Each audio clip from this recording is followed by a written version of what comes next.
So sa pag-handle naman ng mga tao, anong pwede mong tips na pwedeng ibigay dun sa mga may-ari din ng negosyo? Siguro ganito po kasi yun. Kami pong mag-asawa po talaga. Mabait po kami sa employees po namin. Oo nga. Kasi ako po, paniniwala ko po, hindi kakayanin ng isang may-ari ng negosyo kung wala ang empleyado mo. So kapag hindi maganda ang pakitungo mo sa kanila, hindi rin po maganda ang magiging balik eh. Hindi magiging maganda ang kalalabasan ng produkto.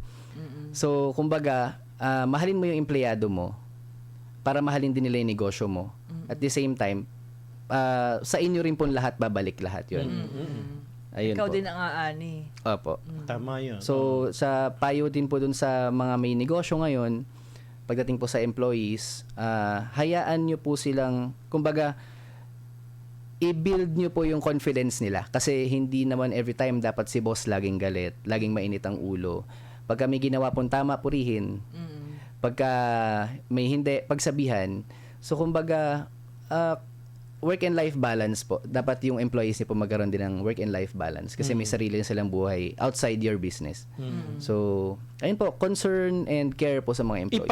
Iparamdam mo sa kanila na yung concern mo, yung bahagi sila nung kumbaga pamilya, yung Yes, po.